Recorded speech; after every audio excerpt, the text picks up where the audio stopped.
안녕하십니까. 두 번째 시간이죠. 두 번째 시간에는 이제 약속한 대로 우리가 한번 우리가 그동안에 했던 것을 한번 쭉 정리를 하겠습니다. 제가 시간이 좀 모자랄 것 같아서 다 말씀드리진 않을 거고요. 한번 여러분들이 다 했기 때문에, 제가 오늘 한 것만이라도 충실히 하시면 여러분 학점 받는데 전혀 지장이 없습니다. 이게 무슨 뜻인지 알죠?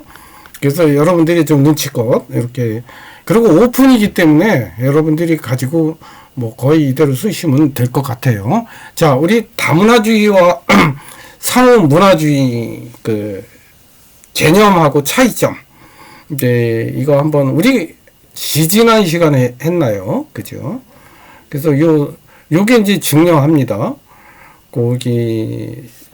여기 지금 위에 있는 거는 상호문화주의거든요. 상호문화주의를 했고, 요 밑에 있는 거는 이제 다문화주의예요. 이게 지금 바꿔놨어요. 그래서 그 개념을 지금 설명했는데, 여러분들이, 한번 눈으로 이렇게 쭉 보세요. 제가 이제 설명은 조금씩 드리겠지만, 그 다음에 제 맨 밑에 차이점 해놨죠. 차이점이 무엇인지를 여러분이 곰곰이 좀 생각을 해 보셔야 돼요. 이게 뭔 말인지. 그죠? 그냥 여기 있는 거 그냥 그대로 베껴서 시험에 나온다 이렇게 쓱 쓰는 게 중요한 게 아니고요. 여러분이 한번, 이게 뭐지? 이렇게 한번 천천히 생각을 해 보세요. 자, 다문화주의를 먼저 설명을 드릴까요? 다문화주의는 우리가 이제 다양한 문화잖아요. 한 사회 속에서 다양한 문화가 있는 것을 우리가 다문화주의라고 얘기하죠. 우리가 좀 구체적으로 보면은 우리가 2000년대 이후에 우리 사회는 어땠어요? 결혼 이주민, 또 노동 이주민, 또 유학생 이렇게 증가하면서 또 인구가 이동이 되죠. 많이 들어오잖아요. 그 인구가 늘어나잖아요. 그죠? 인구 증가죠. 그 다음에 또 기업에서는 다국적 자본이 이제 많이 들어오게 되고요. 그러니까 자본 시장의 개방화 이렇게 표현할 수 있겠어요. 그러다 보니까 이제 다양한 문화가 또 유입이 되죠.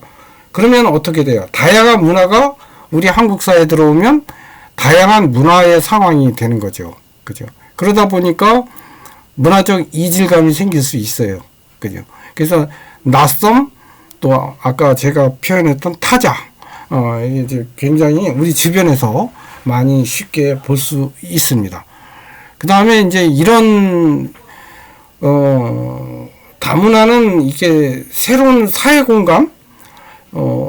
왜냐면 우리가 이제 나중에 좀 문화 접변 표현하는데요. 문화 융합, A 플러스 B는 C가 생기잖아요. 그죠? 이런 것처럼 이제 새로운 물론 천천히 이루어질 거예요. 이것도. 그죠? 그래서 두 문화 이상이 이렇게 막 섞이면서 어떻게 돼요? 문화 다양성으로 생기고요. 또 개인의 정체성도 어때요? 이런 사회 가치하고 연관돼서 또 새롭게 변화된다는 거죠. 제가 이렇게, 조금 설명 위주로 이렇게 하다 보니까 좀 장황하네요. 그죠? 여러분 그렇게 느끼죠? 장황하지만 여러분은 글을 쓸 때 장황하게 쓰면 안 돼요. 여기 지금 제가 이렇게 적어 놓은 대로 그냥 이렇게 적으시면 될 것 같아요. 그죠? 자, 상호문화주의는 이제 이런 다문화주의라고 표현했잖아요. 이 다문화주의의 한계를 극복하려는 시도입니다.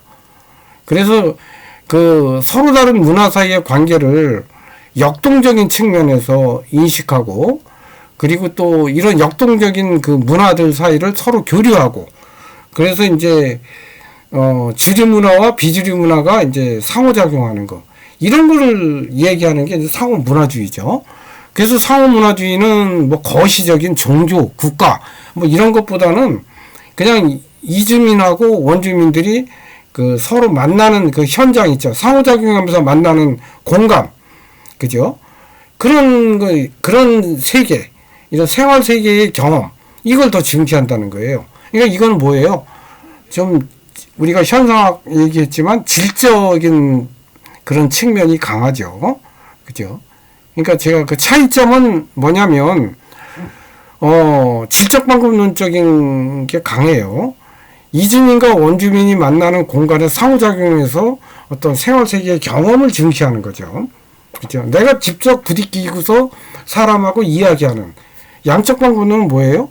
그냥 이주민의 증가, 또 인구 증가, 또 뭐 인구 이동, 뭐 이런 식으로 해서 이제 거시적, 구조적, 이제 이런 측면을 강조하는 거. 이게 이제 차이점이라고 볼 수 있습니다. 자, 이건 무슨 뜻인지 이해되시죠? 그래서 제가 그냥 설명한다고 이렇게 좀 말씀을 드렸어요. 자, 그 다음에 이제 우리 이거는 이제 지난번에 한번 봤던 거예요. 중요해서 제가 좀 얘기했고요. 아까 그것과 다문화 차원하고 이제 상호문화주의 관련해서 제가 설명드리는 거예요. 자, 우리는 이제 세계의 흐름, 세계적인 뭐 세계화, 아까 얘기한 기업들의 다국적화 이러면서 우리가 다문화 사회로 됐잖아요. 근데 이런 다문화 사회의 현상을 연구하는 데 있어서 어떤 인문학적, 사회과학적 어떤 깊은 논의가 필요하다라고 이제 보고 있죠. 왜냐하면 다문화의 뭐 인구 증가가 어떻고 이걸 어떻게 해내 뭐 이렇게 하는 아까 양적 방법론적인 그런 것만이 문제가 아니고 이제는 어때요? 들어와서 이분들의 어떤 정체성, 그죠? 또 우리가 문화 다양성의 결과를 우리가 예측할 수 없잖아요. 그래서 이런 질적인 패러다임에 대한 관심. 그래서 우리가 그걸 상호문화주의 이렇게 표현했던 거고요. 그래서 이런 것들이 중요하다. 그래서 다문화 현상의 문제를 기능적, 정책적 차원. 우리가 다문화 현상을 그렇게 봤잖아요. 기능적, 정책적 차원에서 봤는데 이거를 넘어야 된다는 거예요. 그래서 우리가 관점을 변화하고 가치관의 변화. 그러려면 어떻게 돼요? 아까 얘기한 대로 서로 생활세계 속에서 서로 상호 교류 속에서 이 가치관의 변화 이런 것들을 우리가 알 수 있다는 거잖아요. 그리고 우리나라 다문화 정책은 동아주의 정책을 하고 있죠. 근데 이런 거에 대한 문제점이 있기 때문에 상호 문화주의가 이제 사회 통합 정책 이론인 그 상호 문화주의가 이제 대안이 된다. 그래서 상호 문화주의 얘기하는 거죠. 원래 사회 통합을 얘기하지만 이거는 사회 통합, 여기서 사회 통합을 강제적 이런 게 동아주의가 아니고요. 여기서 말하는 사회 통합은 다양한 문화가 함께 조화롭게 이루어가는 거. 이제 그거를 그래서 상호 문화주의를 얘기하는 거예요. 아셨죠? 자, 우리가 다문화주의를 바라보는 세 가지 관점에 대해서 기술해봐라. 이것도 우리가 설명을 이제 했는데, 첫째는 뭐라고 그랬어요? 다문화 가족과 관련된 것으로 보는 거. 두 번째는 다른 민족으로, 그런 개념으로 보는 거. 세 번째는 이제 멀티, 그러니까 다양한 문화, 또 하위 문화 이렇게 표현하거든요. 그런 관점. 그러니까 이 3번 같은 경우는 1, 2번은 여러분 쉽게 이해될 거고요. 3번 같은 경우는 예를 들면 뭐 계층, 또 뭐 지역, 또 직업, 연령, 그 다음에 또 뭐가 있을까요? 뭐 퀴어 알죠? 동성애자, 또 장애인 뭐 이런. 그래서 이런 하위 문화, 이런 것들의 다양한 문화라는 거죠. 그래서 그거를 다 다양한 문화의 관점, 그래서 다문화 이렇게 표현한다는 거예요. 아셨죠? 자, 이런 정도 이렇게 보시면 돼요. 그래서 뭐 다문화를 바라보는 세 가지 관점에 대해서 기술하시오 이러면 뭐 이런 정도 이렇게 정리하시면 될 것 같고요. 자, 신자유주의 개념. 이제 신자유주의 개념도 우리가 이제 봤죠. 어때요? 과도한 국가의 개입, 또 복지 정책. 이게 케인지안 이론이라고 그랬어요. 이게 이렇게 했는데 케인지안 정책에서 복지도 많이 했는데 70년대에 어때요? 오일 쇼크가 일어나고 이러면서 경제가 침체가 되고 사회 활력이 안 됐던 거죠. 스태그플레이션이 일어났었어요. 그래서 이거를 해결책으로 어떻게 해요? 국가가 개입을 하지 말아라. 그죠? 그 다음에 시장 경제를 통해서 해결해라. 이런 정책적 이론이 바로 신자유주의 이론이고요. 이건 이론이에요. 세계화하고 조금 달라요. 그리고 원인이 뭐라고 그랬어요? 이 사람들의 해결책은 비용을 축소해라. 비용 인플레이션이라고 그랬잖아요. 그죠? 수요 인플레이션과 비용 인플레이션이 있는데, 수요 인플레이션은 좋은 거고요. 비용 인플레이션은 이 스태그플레이션으로 가는 거예요. 그래서 이게 원자재나 인건비를 줄여라, 이렇게 되는 거고요. 또 노동시장을 유연화해라. 또 복지를 축소해라. 그 다음에 민영화해라. 그죠? 또 정책, 감세 정책 해라. 세금을 낮춰줘라. 이런 얘기죠. 이게 이제 신자유주의, 경제학적은 통화주의자 이론, 그죠? 하이에크나 프리드만 이론이라고 말씀을 드렸어요. 자, 이제 불화의 이주공간 개념과 정체성의 개념에 대해서 한번 기술해봐라. 이러면 지역공간, 이주공간 얘기하잖아요. 자, 공간은 고정된 것이 아니라는 거예요. 아시겠죠? 이주해 온 사람들이 머무는 곳은 고정된 게 아니고 정치 권력에 의해서 항상 재조정될 수 있다고 봤죠. 불안은. 그리고 물론 이주 공간 내에는 계급, 인종, 성별 뭐 이런 거에 따라서 또 정체성이 있을 수 있죠. 또 그것도 질서이기도 하죠.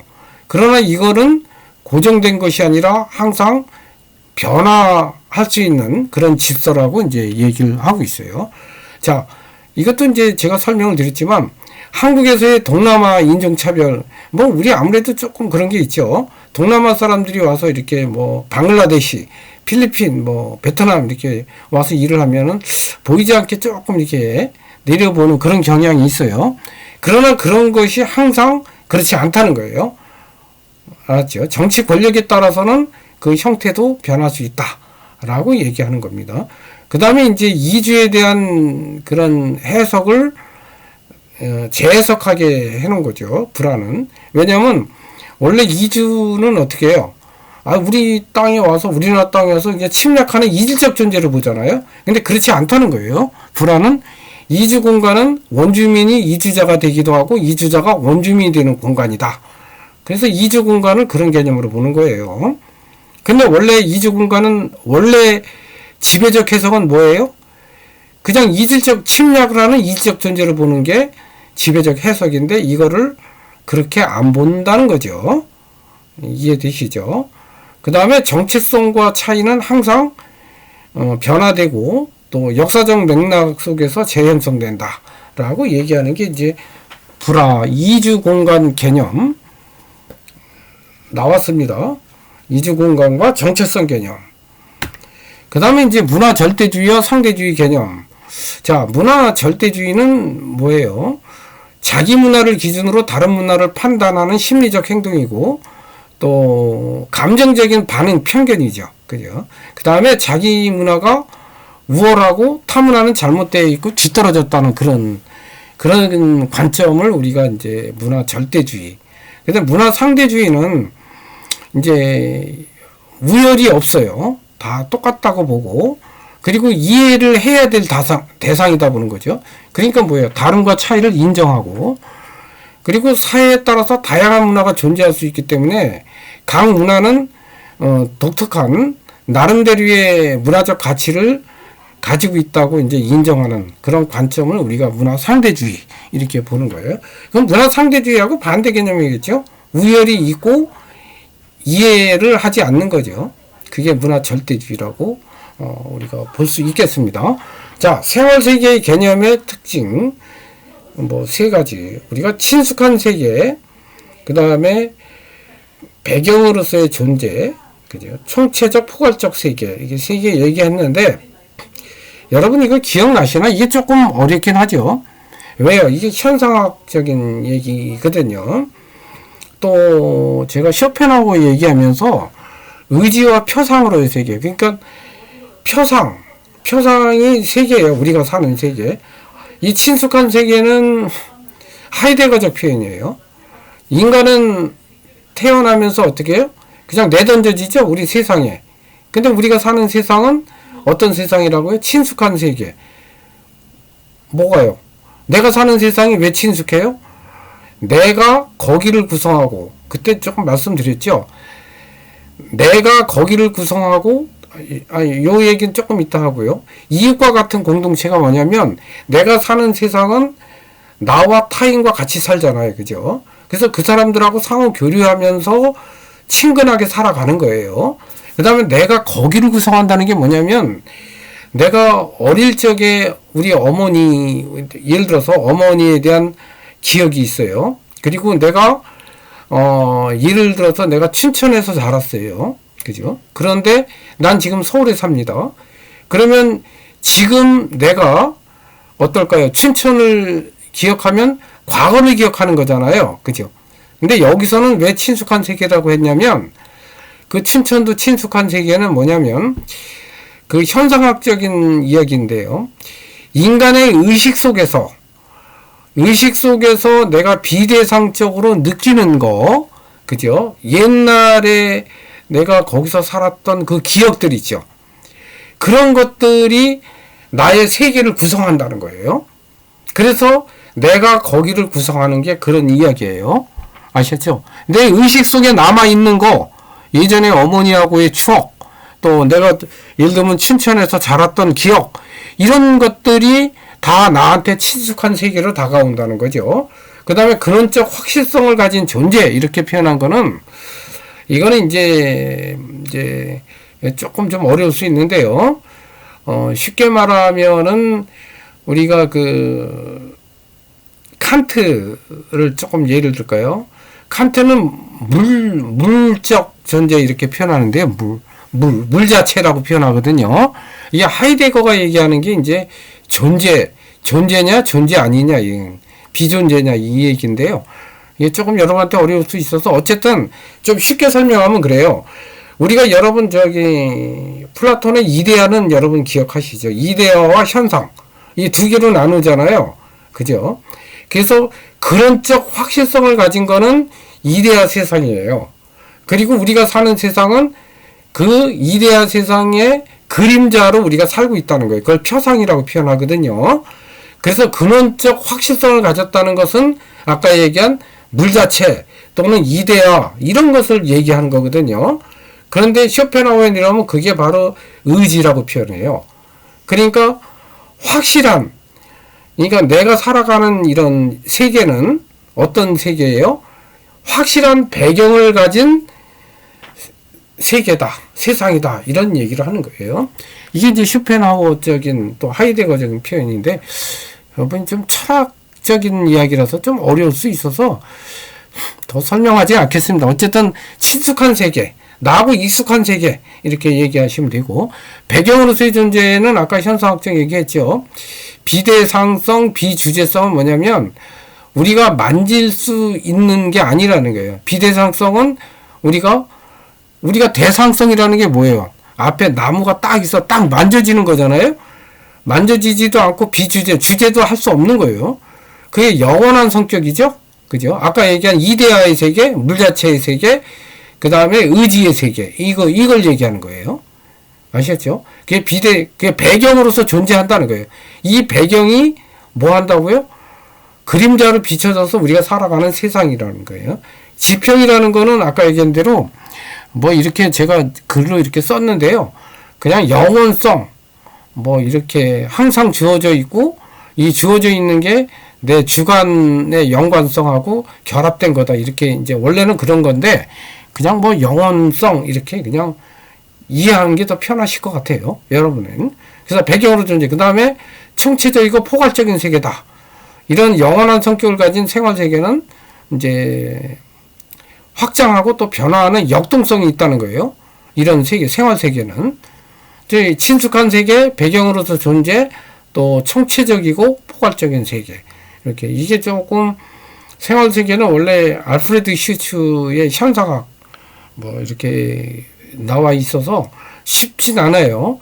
그런데 그냥 외우시면 돼요. 또 요 세 개밖에 안 되니까요. 혹시 이게 시험에 나오면 그냥 이대로 쓰시면 될 것 같아요. 그리고 제가 말씀드린 게 어느 정도 조금 이해가 되면 제가 좀 고맙고. 근데 그 다음에 이제 외국인 밀집 지역은 이렇게 한번 좀 읽어보시고요. 자, 밀집 지역 형성 4단계 뭐라고 그랬어요? 처음에 개인 이주, 그죠? 그 다음에 가족 및 친족 네트워크 형성. 그 다음에 공동체 및 경제 인프라를 형성하게 되고, 그 다음에 이제 연구 정착지 형성 및 또 정치화 한다고 그랬어요. 그래서 하나, 둘, 셋, 네 개. 이렇게. 그 다음에 문화융합은 말씀드렸죠. 이건 문화 접변의 정도에 따라서 문화 변동이 일어나는 건데, 문화 변동의 양상은 문화 공존, 문화 동화, 문화 융합, 이렇게 세 가지가 있다고 말씀드렸고, 또 문화 지체 현상, 그 다음에 기술 지체 현상, 요것도 제가 이제 지금 말씀을 드렸어요.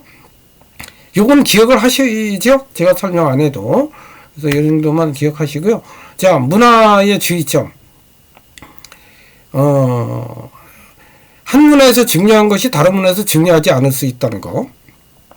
그 다음에 이제 문화적 코드를 읽어내는 거는 차이를 읽어내는 것에서 시작한다는 거. 그 다음에 이제 다른 문화에 대해서 충분한 관심을 기울일 필요가 있다는 거. 그 다음에 이제 문화에 대한 이해가 내 삶을 창조하고 좀 풍요롭게 살기 위해서는 문화에 대한 이해가 중요하다라는 이야기를 이제 말씀드린 거라서 여러분들이 한번 보시면 돼요. 자, 문화의 보편적 성격은 변동성, 측정성, 공유성, 전체성, 학습성. 그때 뭐 보편적 성격 설명하면서 이렇게 말씀드렸죠. 다문화를 바라보는 시선이 아닌 거는 뭐라고 했나요? 다문화와 관련된 것으로 생각하는 거, 그다음에 민족이나 인종 또 다른 문화로 이해하는 거, 그러니까 하위 문화 얘기하면서 했죠. 인종, 성, 계급, 나이 등과 같이 하위 문화 지칭하는 것을 이해하는 거 맞죠? 세 개 다 맞고, 보편적 인권을 실현하고 사회 통합을 강화하며 민주적 통치 촉진, 이거 아니죠. 통치 촉진은 아니죠. 그죠? 통합을 강화하고 민주적 촉진, 이렇게 표현하면 맞을 것 같아요. 뭐 한 4번 되겠네요. 그 다음에 문화가 일상생활에 미치는 영향, 의사소통 가능하게 하고 가치관, 그 다음에 의식주 내용 결정, 우리의 전체적 생활 영역을 지배하고 있다. 다 맞죠? 그 다음에 캐슬과 밀러의 다문화 통합 모델 아닌 거, 차별 배제, 동화, 다문화주의 모형 얘기했고요. 이주공간 모형은 아까 불화라고 했어요. 4번. 그 다음에 상대적 다신교가 아닌 거 뭘까요? 불교, 힌두교, 티베트 뭐 그죠? 얘기했고, 이슬람교는 일신교라고 그랬어요. 2번. 자, 한국의 다문화 정책의 발전 방향 아닌 거, 전시성 정책을 탈피해서 내실 위주의 정책. 그 다음에 외국인 근로자 지원 정책으로 노동권익, 인권 침해를 위해서 적극적인 국가 차원에서 방안이 필요하고, 북한 이탈 주민에서 이제 행정체계의 통합 연계성 제고. 그 다음에 우리나라 다문화 정책은 다문화 실현보다는 사회 통합에 관심을 가진다. 아니죠. 다문화 실현에 관심을 가지는 거죠. 통합보다는. 4번이 되겠고요. 자, 유럽의 상호 문화주의는 집단 사이의 편견을 완화시키는 데 초점을 두고 있습니다. 그러면 상호 문화주의에 대한 학문적 논쟁에는 세 가지가 있다고 얘기했어요. 아까 불화는 먼저 얘기했고요. 파레크의 상호 다문화주의, 센의 정체성과 자유, 이 세 가지 제가 이제 다 말씀을 드렸고요. 요거는 그냥 파레크 상호 다문화주의, 불화, 센 이 정도만 알고 있으면 되고요. 불화만 좀 이렇게 내용을 좀 전체적으로 알고 있고요. 센에 대해서도 조금 알 필요 있어요. 정체성과 자유. 왜냐하면 불화 알면 센도 쉬우니까요. 연결돼 있어서. 자, 그렇게 하시면 되고요. 자, 이제 여러분 그동안 수고 많았고요. 저하고 이제 인연을 맺어서 열심히 했는데, 또 여러분들 열심히 해 주셨어요. 그래서 항상 좋은 일만 있길 기원하고요. 시험은 우리가 다음 주 한 주는 쉬고요. 왜냐하면 시험이 16일부터예요. 그래서 우리가 13일 날은 시험을 볼 수가 없어서 제가 20일 날 여러분 그 수업 시간이 8교시 오후 4시에 시험을 보도록 하겠습니다. 그리고 시험은 오픈북이고요. 40분간 하고요. 사이버 캠퍼스에서 이제 학습 활동 관리에 시험 관리, 거기에 들어가시면은 이제 온라인으로 시험을 보니까요. 여러분 그렇게 하시면 되고요. 그 다음에 이제 사후 진단 평가가 있어요. 예, 이거는 이제 요 수업 끝나시고 여러분이 한번 해보세요. 시험 성적에는 반영되지는 않지만 본인 스스로 한번 자율평가 하고요. 12월 15일까지입니다. 그리고 이제 여러분, 제가 지금 이번 시간에 말씀드린 것만 많이 하시면 그렇게 부담 없으실 거예요. 그 다음에 여러분들 이제 너무 성적은 고민을 안 하셔도 됩니다. 제가 여러분 많이 또 10명밖에 안 되잖아요, 여러분. 그래서 제가 최대한 긍정적으로 많이 좀 드리도록 노력하겠습니다. 근데 출석을 좀 안 하신 분들은 조금 그런 부분이 조금 있긴 한데요. 어쨌든 제가 여러분 너무 실망하지 않도록 좀 열심히 노력할 테니까 여러분 너무 하지 마시고, 어쨌든 시험만 잘 보시면, 이번에 시험 잘 보시면 뭐 크게 문제는 없으실 것으로 봅니다. 자, 여러분 하여간 이제 앞으로 건강하시고요. 앞으로 하시는 일이 더 잘 되길 바라겠습니다. 그 다음에 여러분 앞으로 승승장구하시기를 기원합니다. 수고 많이 하셨습니다. 한 학기 동안 시험 잘 보시기 바랍니다.